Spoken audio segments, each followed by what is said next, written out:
Welcome to another episode of the Future of Funding podcast, where we deep dive into funding practices to reimagine funding and how we can make it more impactful by learning from the experiences of nonprofit leaders, practitioners, and doers.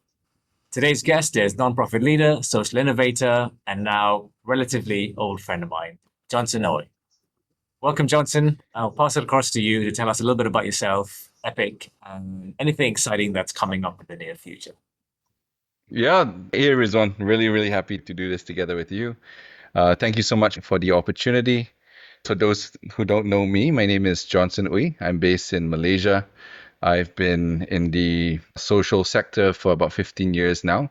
I run a social enterprise called Epic, which stands for Extraordinary People Impacting Communities. We're well known for our housing programs where we design a building system that allows ordinary people to get involved with marginalized communities and build houses together with them in as fast as 3 days. Since then, we've expanded our work to involve longer term community development work and capacity building using these opportunities for rural and urban communities to come together, hopefully with the intention to create support networks or support systems so that they can address any pressing needs that some of these marginalized communities may have.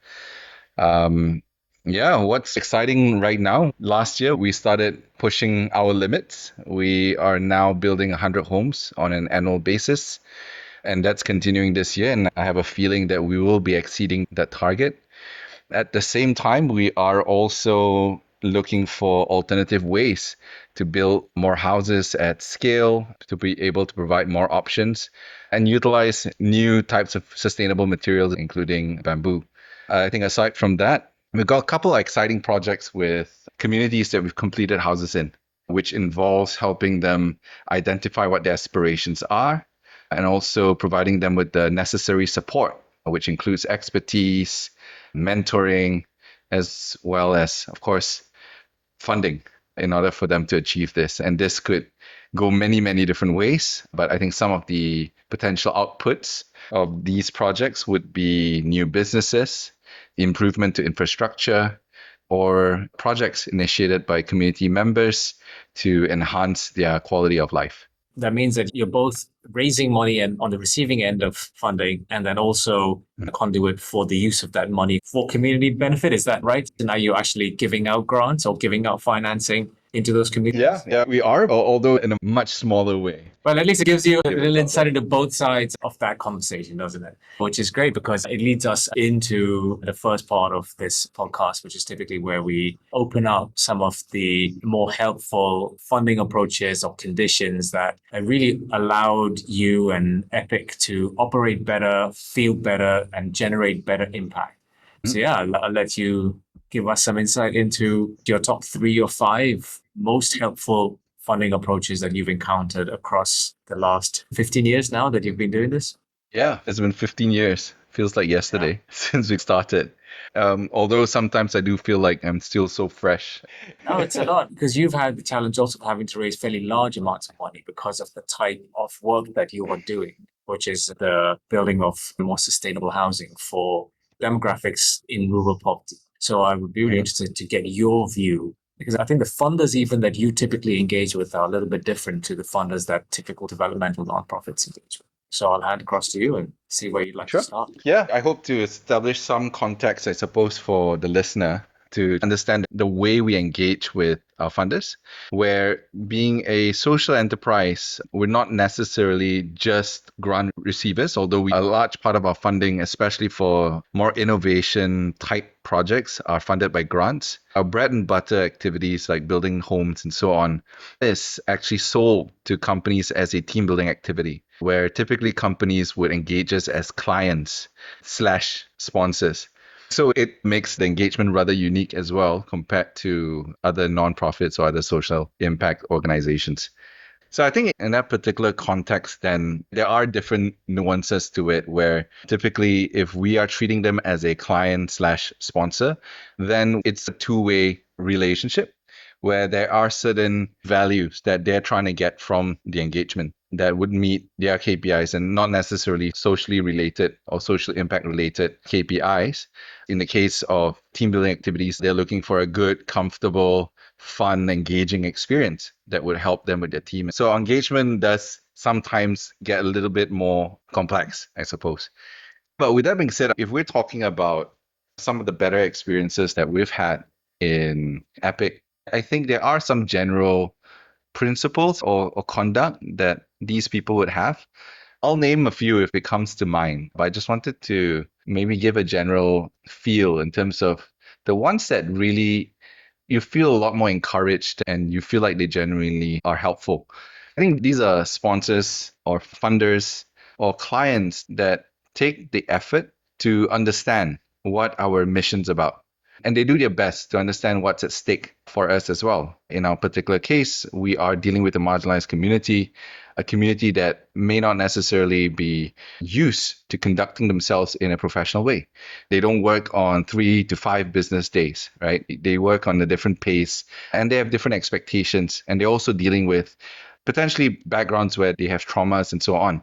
And so these funders, they at least respect the effort that is required and they try to understand what's needed without imposing too much of their own assumptions. So you're talking about the fact that the most helpful funders that you've worked with will be the ones that you feel have taken the effort to really understand what your mission is about and then try and align with that rather than trying to impose too much of their own needs or expectations on top. So while there is an agreement and you are delivering something of value to them, rather than they just giving you grant money for an impact outcome, they're still open to, or they're still willing to accommodate changes to what was promised to them based on what's happening in real life, because the place that you're delivering into is operating to a different tune in a sense. Yeah. Typically, the good ones, they see themselves as partners or fellows in helping understand and work side by side with you to help you accomplish your mission. You have the ones where to them it's just about disposing their funds before the year ends and ensuring that there's no abuse of these funds. These are people who would then call you last minute only when their bosses force them to give them an update. Then they'll call you and they force you to cobble something together within the night and send it over to them. Very little consideration in terms of how much effort and focus are required to really solve the issues. Whereas the good ones, they would make it very clear in terms of what their focus areas are, how you can or cannot fit into what they are trying to achieve, and then what sort of KPIs, deliverables that are agreed upon, and when these sort of things are required to be reported. And so that consistency or predictability will then allow us as an organization to focus an adequate amount of attention and energy on the right things, whether it's reporting or whether it's our cause. Have you got a good example of someone who's done that well? I think Citi Foundation, for example, a very recent one. We started engaging them last year. The whole process from start to where we are right now, where we've just received the first tranche of our funds, and we're in the midst of executing the plan, and we're leading up to our first report sometime in June. It's been very structured, very considerate. They're very clear about what focus areas there are, what are the kind of organizations they would like to fund. And they take a good amount of effort in terms of explaining to you what to expect, what the timelines are, so that you could also plan your annual budgets and what are the different layers that you need to get through to qualify for that particular funding. What was particularly impressive was their effort, being a global company, to have representation from different areas as well. So although their HQ, if not mistaken, was in New York, they had a representative from Asia based in Singapore and Hong Kong. And they also had a representative from Malaysia itself who could then empathize and connect to some of the local challenges and make sense to the global team what the issues were, and perhaps our model would be relevant. There was due care in how they were doing things. By the time we refined the entire grant and deliverables and so on, we could land on something that was pretty close to what we wanted to do. That's a good example that comes to mind right now. That's a great example, actually. It really helps us understand exactly what you're trying to say, because in the end, it sounds like the effort they've put in allows you to create an agreement that really does work in practice, rather than one that is unduly in favor of the finance. It's not that they're necessarily looking to make it in favor of them, but depending on how it's set up, and the power dynamics always mean that you're on the back foot when it comes to dealing with the financer, just because you're in that position where you are dependent on that financing in order to be able to deliver the impact that matters to those communities. If that would be one of your top helpful practices. What would be your second most helpful thing that you've encountered across your time so far? I think the nature of, especially American or Western grants, is that they understand that operations is required to get things done. Operational funding is required, as opposed to many Asian-based funds, which would want you to embed your operations within deliverables itself, or they wouldn't want to reflect any costs, any budget put aside for operations. And that gives a lot of stress because ultimately, for funders who do not put in a consideration for operational funding, what you're doing is you're increasing the risk and exposure for these organizations for taking up more commitment to create a bigger impact. And frankly, for a lot of us who've been around, we've learned how to play the game, right? We've learned how to justify certain costs and embed it within certain items and so on. I mean, let's be real. I'm thinking about in the start where, for instance, I wasn't sure about these things. So I had to keep going back to some of these funders who were giving us at that time a few 100,000 back then as a young budding social entrepreneur. That was a huge amount of money. And there was a lot of commitment. And I'm asking them, so how are we going to pay our salaries? How am I going to hire a team to deliver all of these things that I'm committing to you? And they say, oh, no, sorry, our policy does not allow us to accommodate that. Particularly because you have a separation in the cost component of the build itself, right? The materials and logistics of executing or building those houses, which is very different to all of the operational costs required to manage, from the procurement to the transport to the safety to all of the programming and design and innovation in the background and so on and so forth, which is common in our sector. You are expected to be extremely transparent about every aspect, every line item of what's being costed. It becomes even harder then to be able to build those costs into materials costs, for example. And going back to what you said, learning to play the game, I feel that there's a very unfair expectation on organizations that are not financed to be able to play financial games like this. So what I mean by that is that you don't have expert finance teams that are sitting there able to mess around with complex budgets and then hide costs inside other things. You're a nonprofit organization that is typically underfunded for these operational and support things in the first place. So at best, you're going to have in middling financial competence. You're being financed to have bookkeepers instead of chartered accountants, so that you have this problem then of pressure to be extremely financially sophisticated. Frankly, most of us don't have that capability. Yeah, and I think that comes back to that bit of if you're not willing to finance all of these support functions or these enabling functions that are actually critical, non-negotiable features of any actual, if any, for-profit company. We have this interesting thing, which I'm sure you've seen, that in our sector, there's almost like a forgetfulness that these are all just companies, except some companies are for profit, other companies are not for profit.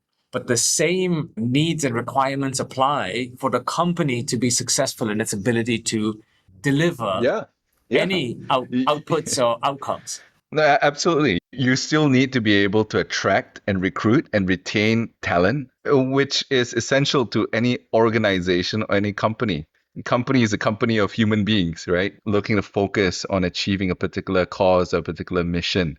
And if you can't sustain that company of people, then you're not able to do anything great. You might be able to deliver a 6-month project and then everyone gets burned out and that's it. And you leave a really bad impression for all those who are involved, an even worse impression for this sector. Going back to good examples, as a lean, mean organization who is focused on the impact and the cause, trying to come up with sophisticated breakdowns of finances and so on is really beyond many of us. But what you can probably estimate is I need a team of 5 people. And in order to achieve this particular grant deliverable, I can take 50% of each of our time to get involved into this particular project. And that would cost this amount. That's already a good effort, or that's what a lot of us can do without compromising or sacrificing our day-to-day mission. But to break it down and put it into each item and so on is very difficult. And so the good examples would then transparently acknowledge that there's a need for manpower or good talent and put a line item in there and said, okay, operational or even overheads, how much is that? At least put a limit, put a clear cap, what that amount is. At least acknowledge that particular amount. Because if you don't acknowledge that amount, to people who've not been in this as well, you put us in a moral dilemma, right? There's a baffling thing because, especially as you get bigger, there's people needed to manage other people, and there are functions required to manage distributed teams, complex operations, complex delivery. And these are all things that you just take for granted as the obvious norm when you're running for profit companies. I think a lot of times donating and philanthropy is very emotionally driven. And you hear this a lot about how they want to give it to the most deserving. And in their mind, the most deserving isn't data driven, it isn't based on what's most strategic. Typically, it's who looks the worst off. Sometimes that sort of mindset is applied to nonprofit organizations who's looking to solve the problem itself. And we understand that this may be the status quo, especially coming from Southeast Asia and coming from a country like Malaysia, where our grandfathers or fathers were the one that just came out of poverty. So we still have a kind of a poverty mindset in play in our current generation. So although they may be flush with funds from mindset standpoint, they may not be, right? So I totally understand that you do have to compromise, you do have to suck it up, you do have to be a bit resilient if you want to tap into such finances. But it does make things very difficult. So sometimes you get punished for being overly sophisticated about how you do things, which should be the case. You want a professional setup, you want a good amount of talent, you want to show these things and not need to hide these things, right? There are some people who come by and say, wow, I've heard about Epic everywhere. You seem to have a good team. You are able to attract and retain all these people. You're doing okay already. I don't need to help you. And to me, that's so counterproductive. I think you've hit the nail on the head there because you've used the term where they're saying they don't need to help you. The fact is, they're not helping you. They are partnering with you to help somebody else. There's an expectation that I have to be thankful to you for financing us. And my point was always the same. You're not financing me. You're not helping me. You know what I mean? I can get a job anywhere. I'm competent to do anything in any sector, in any place, as is everybody else in my team. We are partnering because we both care about a particular demographic. And in that context, you're not capable of delivering. We, for regulatory reasons and the fact that our demographic can't pay for those support services, we have to rely on a financing partnership. But that's the partnership. In the end, you should be as thankful to me that I'm willing to go and do these things as I am to you for the fact that you're willing to make your money available. So that cancels itself out. But we definitely are in a place where there's a high expectation that we are either expected to be thankful or the fact that we are thanking financiers on behalf of the people we advocate can also get construed as, thank you so much for helping us and helping me. And even as nonprofit leaders, we have to be a little bit careful that we don't inadvertently maintain that established worldview. Listen, you need me as much as I need you. If I don't do this, you can't help those people. And there's a fair cost for all of us here that could easily be doing other things.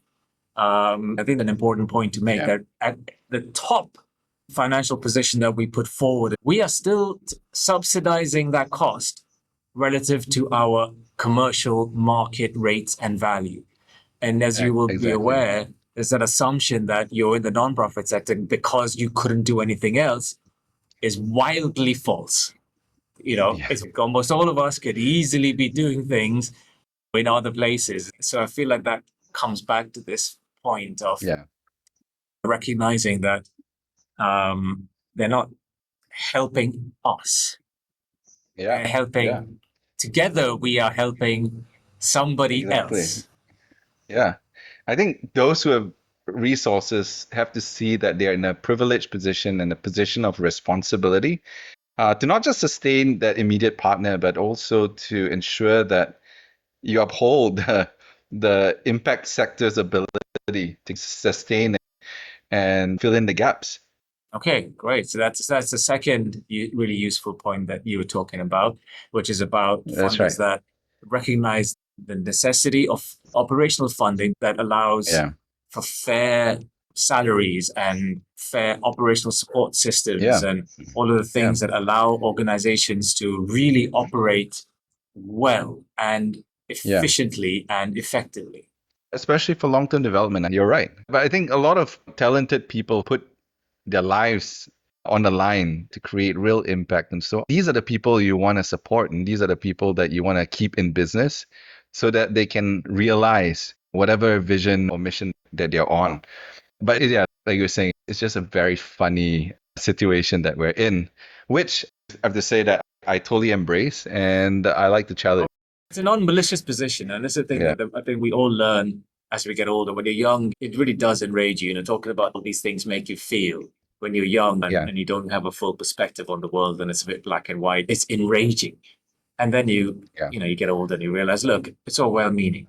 And I think yeah, that's the crux of all this, which is where there's such a big opportunity as well for us and funders and the world in general to move forward, because it's not that these practices or these worldviews are ill-meaning. They're not ill-intentioned. They're not looking to mess other people around, be disrespectful, or be unappreciative. It's a well-meaning approach that arises from just the norms of our societal upbringing and what we yeah. prioritize. But it doesn't change the fact that it can be better.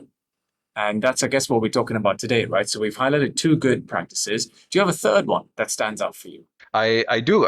The third point I think is rather obvious, but it's on the same vein of respecting and trying to understand what the non-profit or impact-driven organization is trying to do, is understanding what is the problem they're trying to solve. I cannot tell you how many times funders have come to us with their own ideas of what impact looks like to them without understanding the context of the community that you're working with in that field. No clue whatsoever. In their mind, they just had this idea, for example, I see a library and I want a library for kids to read books. And they come over and says, okay, I'm going to fund you, but you need to go and build a library. And we're saying, but based on all the data and the information that we've gathered, there's no need for a library. In fact, there are a couple of steps behind. They need to first understand the importance of books. We need to solve their nutrition issue. If not, they won't be able to absorb the knowledge that you're trying to get into them through your library. And so they come with these sort of romantic ideas without any prior consultation whatsoever. And because they have money and they've been successful in their respective fields and so on, I mean, credit to them and the fact that they're in a position of wealth and power. But they fail to recognize that there's actually an expert that they can take advantage of. Ask, what do you need? What's the plan? What's the strategy? And fund that. Don't create extra distractions or problems for people. So that very simple act of sitting down and say, okay, actually tell me, what are you trying to solve? And then if you feel like, okay, I don't think that's for me, that's fine. And we have a respectable conversation. But it's amazing how many people to start with, this is what looks good online on social media. This is what's going to look good as a documentary. This is what my boss thinks he wants to do. This is why we're going to give you money. And of course, there's a match, great. But it makes it very difficult to engage in such a way. I think I want to pick on a particular point you made in there, which is that the helpful ones, the funders that actually take time to understand the problem that you're both trying to solve together, Yeah. and recognize that there are experts that they can engage, talk to, hire, bring on board to build that understanding for themselves, but also to be able to validate what's being financed or how that thing should work. And I feel like this is a very critical point. It's come up in a number of the conversations. You're not financially restricted. You have the money to be able to hire the competence and capability that allows you to be more expert in that domain than even the organizations that you work with, at least at a theoretical or a framework level. And actually, nothing's even stopping you from hiring ex or existing practitioners that are still delivering into that field. So they're bringing real expertise into the decision making and into the conversation. I think this is definitely a gap that is missing, which is where experts are being brought in. They are typically intermediaries or consultants that have no actual background history of having executed or designed and successfully delivered any impact for anyone. Yeah. They've just got Yeah. ideas and ideation. I wonder what your view is on that point. Yeah, I think that there's been a couple of times where that's been the case, where such experts are then hired as intermediary, and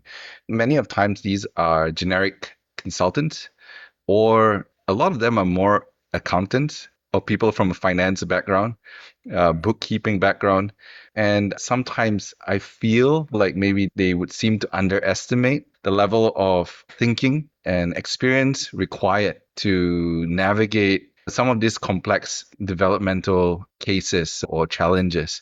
And to them, they're thinking, okay, if I'm pretty successful in the corporate world, then it should carry across immediately to the nonprofit. And I have no doubt that they would have the necessary intellect to adapt to the issue and so on. But it takes a lot of time. And as you've mentioned, experience itself.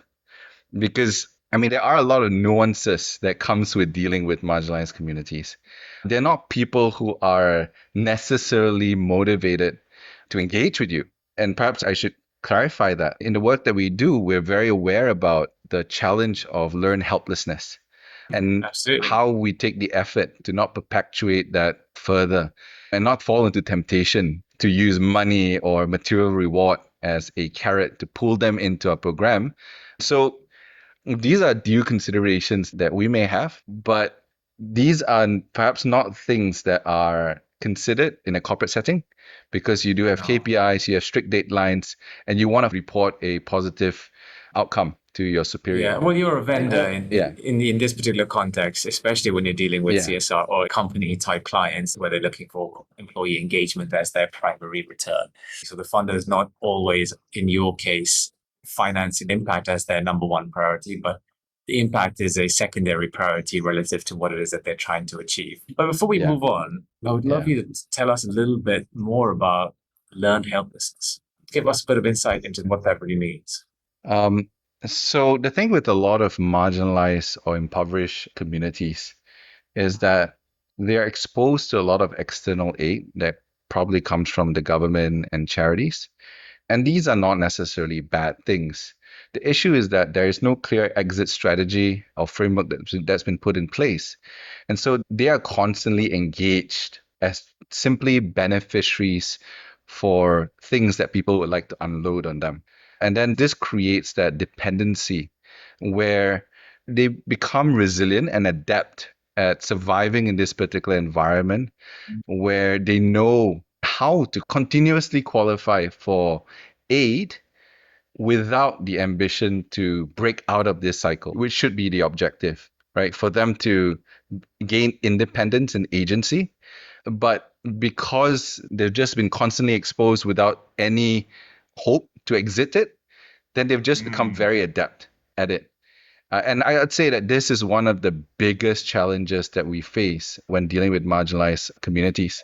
And so when we deal with companies who wants to immediately report very short-term outputs of what they do with their financing, sometimes they put us in very difficult positions where we, through our assessment and deeper work with some of these communities, realize that certain expectations and preparation needs to be put in place first. And I hope that explains. Have you got an example that you can share with us of a real life example where this learned helplessness has had an impact on something that you've been trying to implement or do when you're working with a community? I think the first one would be particular to Epic Homes when we're doing our assessment and selection criteria for recipients of the homes that we're going to build for them.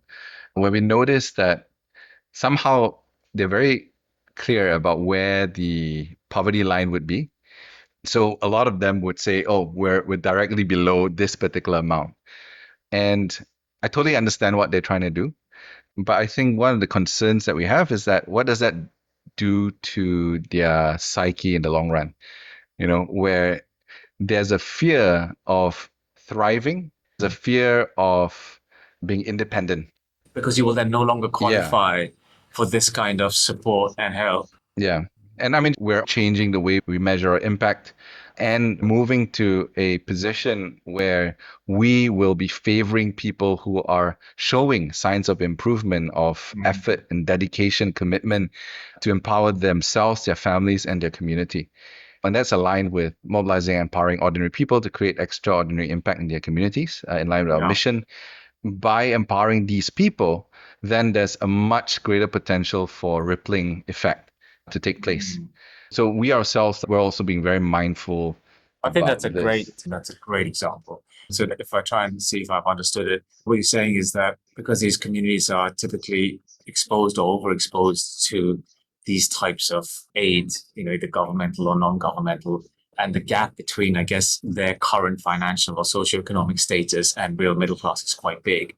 There's almost a pressure for them to make sure that they remain qualified for this kind of support. Yeah. And then they become adept at positioning themselves in that way, but then it can have a detrimental effect on, and frankly, poses a risk to them to really move up that curve into that middle space where you're not quite at that middle class sustainable level, but you're above the poverty line and therefore no longer qualify for support.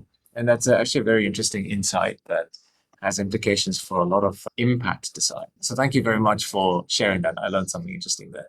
So yeah, do you have any more useful ones, or shall we move on to what remains of the less helpful? Well, I think which is usually easier. I think another one, I mean, an easy one would be, in terms of good practices, has been organizations that don't just give funding, but they also give you access to mentors, and they allow for cross collaboration and knowledge sharing between grantees. Citi Foundation would be the one that comes to mind again. In this particular context, they're very focused on a particular challenge they're trying to solve, which is housing, right? So through their grant, managed to bring together 50 different grantees across the world, some of which actually share very similar contexts to ours, whether it be working on certain materials or using a certain method or working with indigenous communities.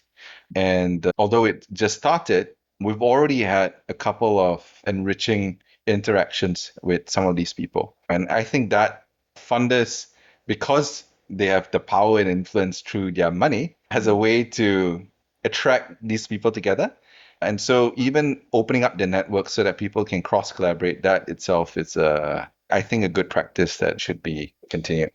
Great. Now, why don't we move on to the other side of the coin, which are practices that you've encountered that have really stressed you and your organization, and actually beneficiaries too. I think sometimes we forget that funding practices can actually impact beneficiaries in all kinds of ways, and not just the intermediary. I think for funders who want to genuinely make an impact with their money, there's a fine balance in play, especially for fund managers, for example, if the person giving the money isn't the one that owns the money.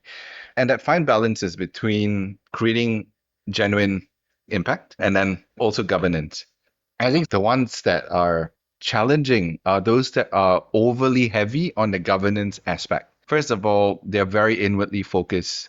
A lot of your time as the grantee is spent trying to study how their internal bureaucracy and reporting formats and accounting formats are done.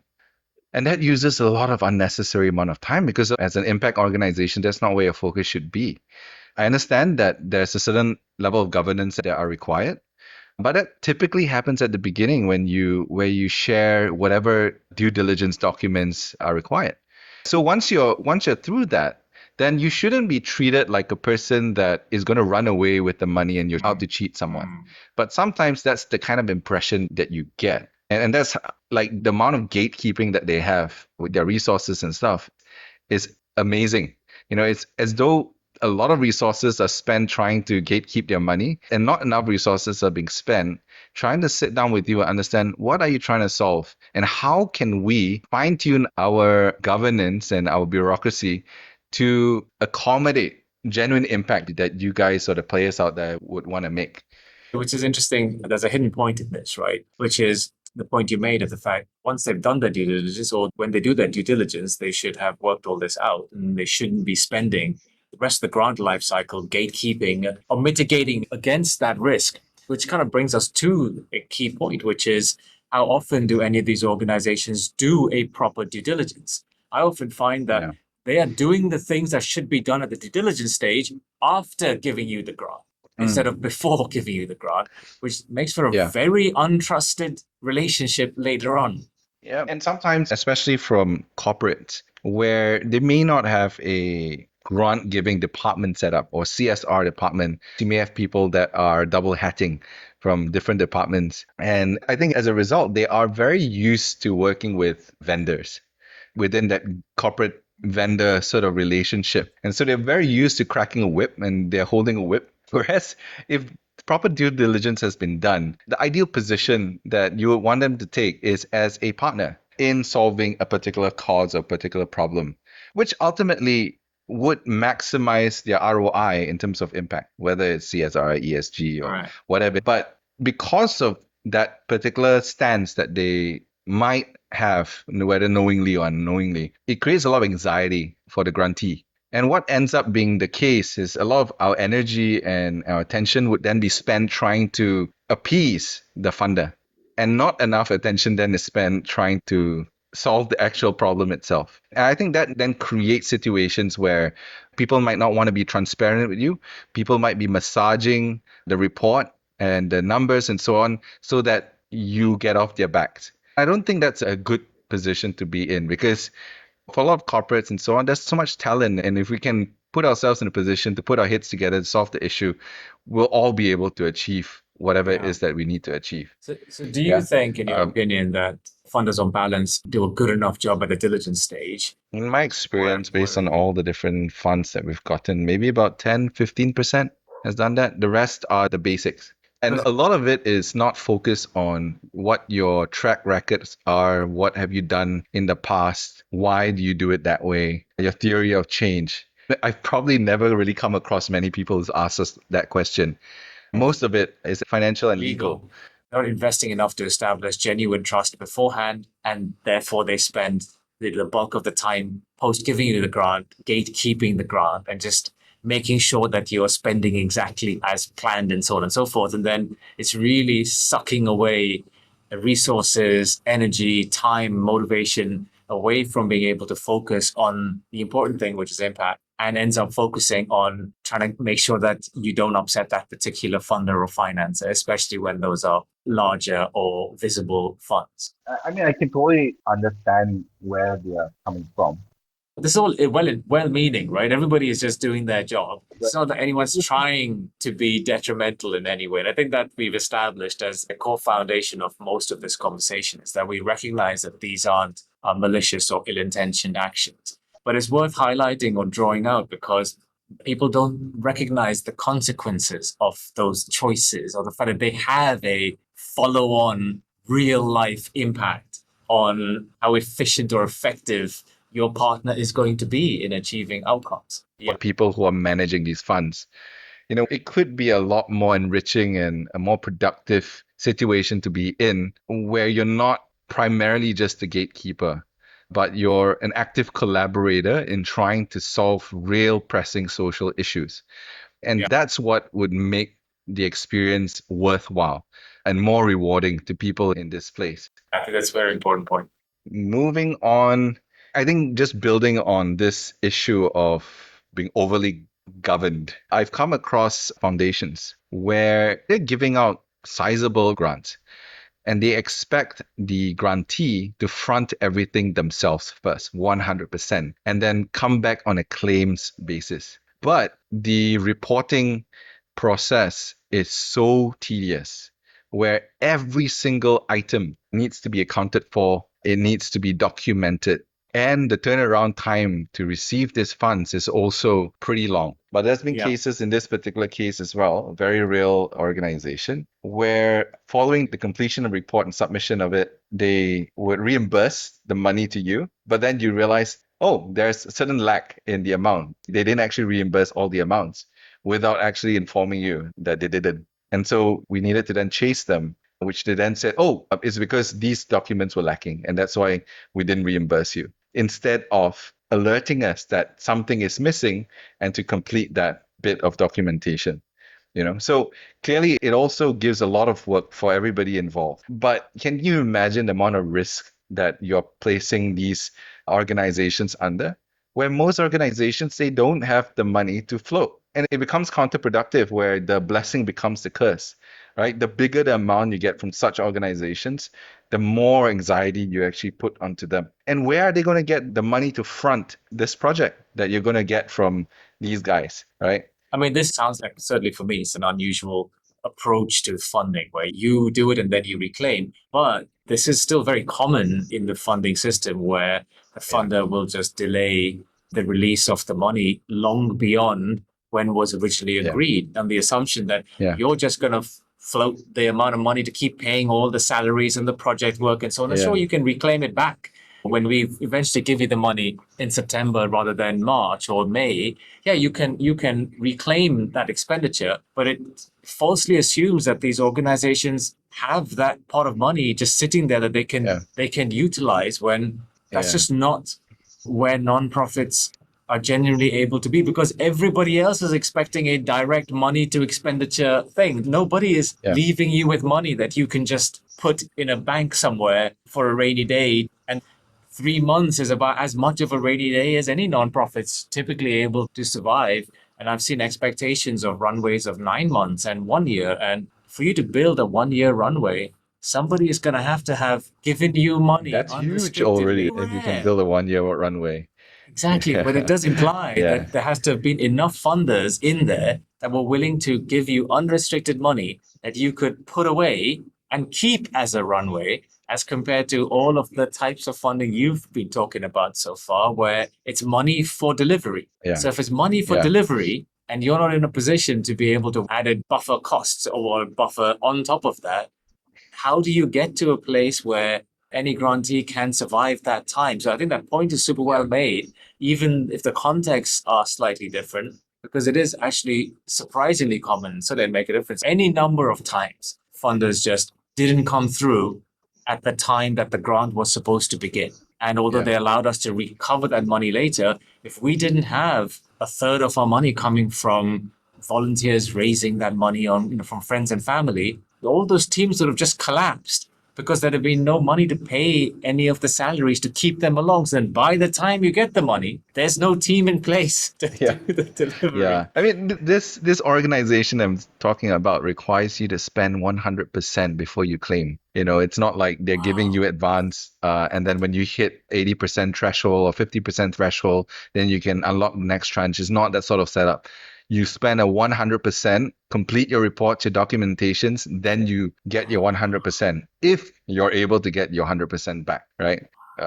Why I'm so gobsmacked by that is, how many partners could they possibly find that could do this? You'll be surprised. People who are enthusiastic about making a difference, like We'll take the risk, isn't it? We'll take the risk. We're already putting our lives on the line. Why not, put a little bit more?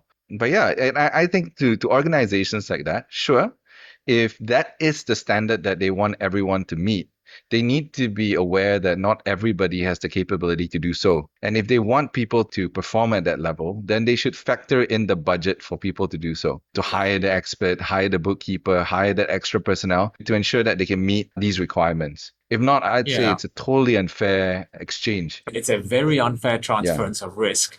And it's taking advantage of the fact that the people who are doing the work are actually highly motivated and are likely, like you said, to take those risks because it allows them to achieve something for somebody else. And I think there's a moral obligation in there for you not to take advantage of that position. Just because people are willing to do it because they care doesn't mean that you really should be exploiting that position, because you're putting them significantly at risk.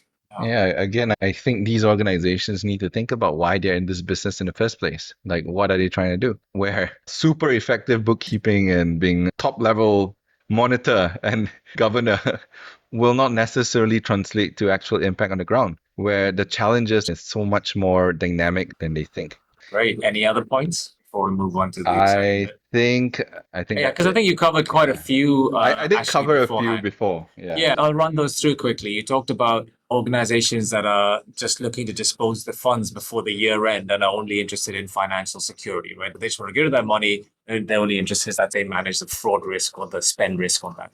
Along with that came another practice that's very common for all of us, is the last minute request for proposals and or information, which says, listen, we need it by Thursday. It's Monday now, or it's Tuesday afternoon. We've got a great opportunity, but it has to be dispersed next week. So give us a proposal now, without considering the fact that you're only going to get something half-baked. To be honest, it's the ones where you're already in an engagement and there wasn't any prior notice to it, and suddenly you get a call on the weekend. And because that's when typically people think about CSR or community work. They think about it in the weekend, and then they call you and says, what's going on here, here, here, here, and there. And I want all this information in writing or in a presentation format. I need it by Monday. Yeah. So that's the one that is stressful, right? It's unnecessary. Okay. So then you talked about funders that don't support operational elements of delivery, like salaries, and certainly not And then adequately for the actual delivery. When they put you in a position of needing really sophisticated financial budgeting, cost presentation, accounting stuff just to meet their expectations, it's really untenable for your average nonprofit that's out there. Or the salary operating costs that you would need to do that well would then be something that is also judged badly, correct? Another one of these practices that we often find ourselves in on the receiving end of. It goes back to the fact that if we haven't done a functional due diligence, or you haven't taken the time to understand what you are really dealing with, and probably not the end of that, people come back and say, well, why isn't there an accounting code tagged to every single receipt? And we were like, listen, when you did your due diligence, you noticed the fact that this organization had one young lady that was the whole financial department. You knew that before you provided the money. It was made visible to you. She spoke to you. We showed you our systems. Due diligence should really be set up so you, as the funder, understand what you're getting yourself into and whether or not you're capable of getting into that. It's a fit of whether their mission matches yours as a funder, but whether you are capable of really dealing with the level that they are operating at, either too big or too small. If you're expecting a relationship where you have almost no touch point and you're financing a small community nonprofit that really requires engagement and support, you can't service that. So it's useful to know that in your due diligence. So you say no, but only because we can't really manage our side of that relationship because we're not at the same operating level. We don't balance out. So those actually come down to a lot of the unhelpful practices, which leads us into the real question of today, which is what you think the future of funding should look like. What practices do you think would be real game changers for the kind of impact that you've been striving for? Yeah, perhaps I'll start with practices just to get off the ground with this. I think implementing some of the comments I made earlier in terms of how things can be improved, the manner in which we approach these organizations, conducting that due diligence to ensure that there's a real fit, seeing how we can create a conducive environment for collaborations to take place and for us to be a assuring partner or assuring force in their mission rather than becoming the taskmaster with the whip. I think one thing that I would also put in place opportunities for pivots to take place transparently during checkpoints or during various milestones. Because the reality is that things constantly shift. There are many times the work that we do from the application process to the actual execution, sometimes things may shift, things may change. And I think as funding organizations, you need to be aware about this. And I'm not talking about a 180 shift to something totally different, but sometimes you may not have guarantees at the beginning. I'll give you a very good example. Sometimes some of these funders would require us to confirm the families that will be receiving their aid or the particular communities. But it puts us in a very difficult position because then we would have to create anticipation, expectation, and possibly even give promises to these communities. And that's not a position that we want to be in. And so sometimes we would then provide an approximate amount of details that would allow them to understand what our target would be because we're not sure whether we can secure the resources or that funds or not. And so sometimes after the funds is acquired, when we then go back to some of the communities that we had earmarked to work with, sometimes the context may have shifted. Maybe their focus has shifted. Maybe they've gone on to do something else. Maybe we've identified a better community to work with, depending on what the nature of project would be. Or midway through, you realize that you've made a mistake. Your initial assessment, your theory was wrong, but the resources can be repurposed for something else and make that a transparent part of the reporting and a learning opportunity for everyone. And I think that many funders, they may not necessarily create this sort of environment for their grantee. And I think that would be a practice that we would implement so that we can all learn along the way as well. I think you've made two really good points there. One is the fact that real life is never that cut and dry. Things change, especially when you're dealing with communities that are living their own lives. things are changing at their end.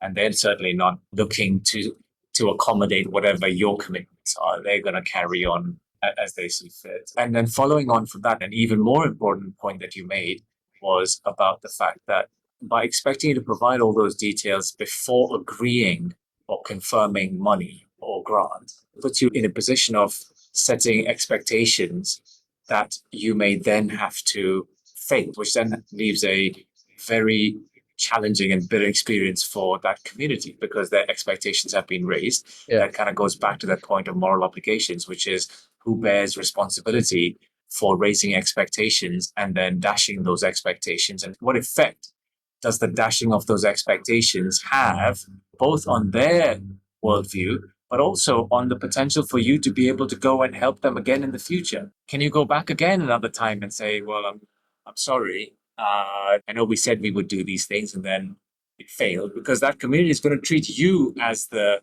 responsible actor. The fact that actually behind you is the real cause isn't necessarily a point of forgiveness for that in that Yep. relationship. So that goes back to that point of expectation setting and dashing if you're not careful. Exactly. And many times when dealing with marginalized communities, or in our case, indigenous communities, it's very relational. You can explain to them how the funding environment and how it all works, but they don't care. As far as they're concerned, my friend gave me a promise and he broke it. I can't trust this person anymore. And that has further reaching negative impact on our work. So now we've covered helpful practices, we've covered unhelpful practices, and that leads us quite nicely into really the crux of this conversation, which is to get some insight into how you would reimagine the future of funding if you were the person that was designing that fund for maximum impact. So I'm going to pass it over to you and then hear your thoughts. Ultimately, when looking at the future of funding, I can't stray away from the work that I do and the reason why we do it, where our mission is to empower, mobilize ordinary people to create extraordinary impact in their communities. In our observation, change doesn't always happen through formalized organizations.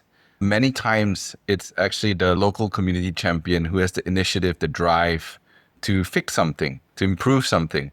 And that's where real long-term change takes place.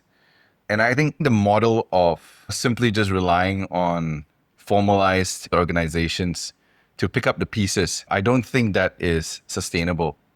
So my work has always been about how do we empower that person on the ground who would understand their context the best and be agile enough to fulfill the needs of that particular community. If I had all the money in the world, I wouldn't just be thinking about how I'm going to dispense funds, but seeing how I can invite others to empower these champions through tech. And I want to take a data-driven approach, create an open data platform where we can aggregate issues and categorize these topics, whether it be housing issues, educational, healthcare, geographical locations, where people can then choose to invest or fund matters that they care about and be data-driven, because I feel like funding is a very emotional exercise and that shouldn't be the case.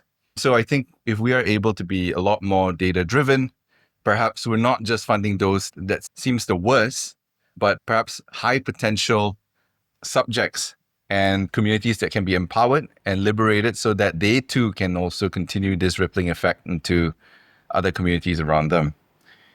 I think following that, then looking at decentralized support models, where I think we're talking about how do we grant legitimacy to people in the streets, some who may not even be literate, but has all the potential to make change within the local community. And I think that by creating a platform where fund allocation is transparent, we can track impact, and perhaps through smart contracts and profiles, grant legitimacy to these people where they can build an online track record where others then can trust them, because legal and financial due diligence, while it's important to ensure that we minimize abuse, many times is not a good indicator whether the organization or that person is capable of creating real change. Yeah, it's interesting enough, actually. I'd like to pick up on a point that we're making here, which is that you feel that the model of relying on organizations is not sustainable. And a better option would be to mobilize people or individuals on ground. Yeah. Then again, there Yeah. comes a question. If you're the fund, are you looking to use that money to directly empower those individuals on ground? When talking about marginalized communities and learn helplessness, what I've observed is individuals do have the potential to solve their issue, but over the years, they've just become very dependent on organizations. And if there's a way to unlock that potential and meet them where they are and provide the resources to them immediately, they can solve it without even needing to become a formal organization. To clarify, I'm not against the formalization of organizations. It's just that I think we're losing a lot of potential in making a difference by only supporting formalized organizations. I think as a funder, where I see myself playing a role and using this tech is to validate or legitimize these individuals via a platform that we create to change the perception of what legitimacy and accountability and transparency means in a way that is scalable. In principle, the premise of empowering individuals and communities to address their own problems, I guess makes a lot of sense because at the moment we are financing nonprofits to go and address community problems. And you get back to that point of learned helplessness rather than finding ways to genuinely engage and empower those communities to solve their own problems. Epic is playing that intermediation role, right? Mm-hmm. You're not able to go in there and then you're offsetting everybody's risk in the sense that you're bringing in skill, capability, motivation.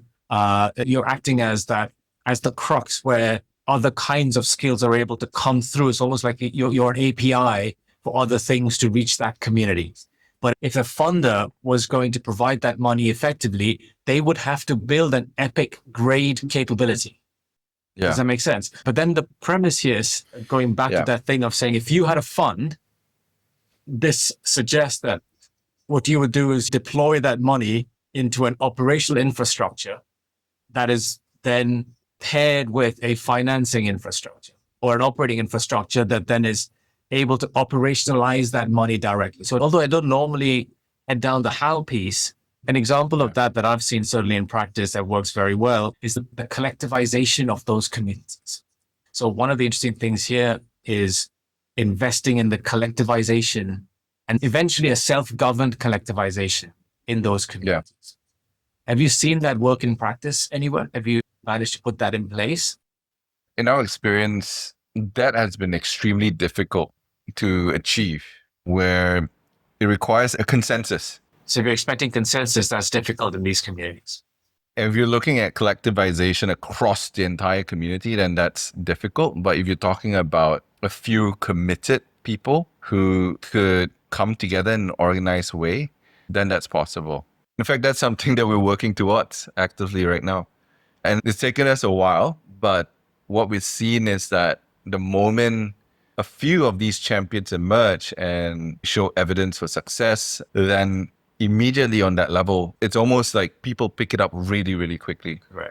So we've had now the original team that we train, they have now gone on to about 14 other villages to activate them, train them, equip them with skills, be role models to them. And these villages that they've helped have now gone on to other villages, and they're getting more and more organized in how they do things. Now it's, can we use the skills that you've gathered and the motivation and relationships that you've built to work towards longer term sustainable development? That's kind of like the stage that we are now. Which I guess is another good framing there, right? Which is that a better paradigm would be to look to fund sustainable development. So your goal as a fund is essentially to see that sustained and sustainable development, picking intermediaries where intermediaries make sense, going direct where direct makes sense, or doing it yourself where doing it yourself makes sense. But in the end, as a fund, you have a direct intention to see that outcome. I feel that a lot of funds themselves haven't established that kind of position, that they're looking to create that outcome, and then they're going to find ways to make that outcome happen. So even though we care about sustainable development, our goal is to find good nonprofits and then fund them, as compared to already having a model of what that sustainable development should look like. The other answer I had was, I suppose to hire really bright people to do the thinking for me. Let's explore that a little bit.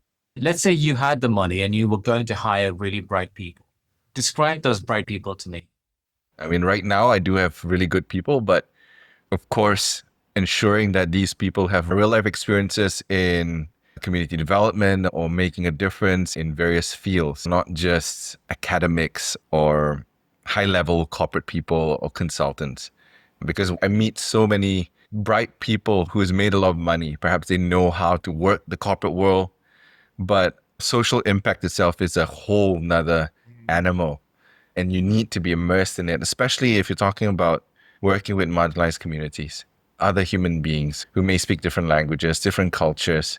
If not, then I don't think you'll have the stamina. I don't think you'll be able to empathize well enough to come up with the right solutions in order to move these groups forward. So tell me about stamina. When you say stamina, what do you mean by I think in terms of stamina, we're not just talking about grit or mental toughness, but it's also understanding the context to manage your own expectations as well. First of all, understanding that change is a long game. You know, if you're talking about behavior change, if you're talking about cultural change, that takes a lot of time.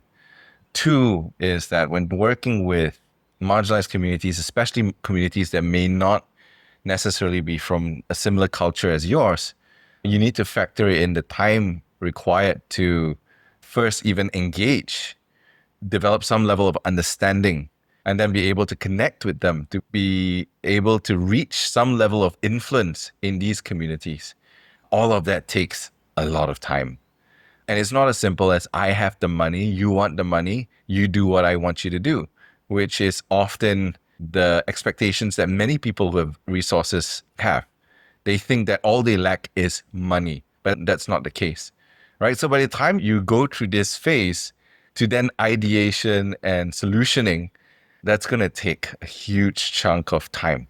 And this is not all of it, but these are some of the steps that you have to go through in order to create change, and ensuring that you have that expectation up front from the start. That then helps you build or helps you prepare to have the right amount of stamina to solve these issues. I think that's actually a very small subset of bright, of the people who have all the intellect, but then the people who also have that stamina and the willingness to grind and immerse themselves and really put in the time to make something work well, especially when dealing with people. And I guess you can make that subset even smaller when you add the expectation or requirement that they need to have the charisma and ability to empathize with and build rapport with those communities, as compared to the kind of bright that can sit in an office and then use AI or sit on a board and then design products in a back room somewhere.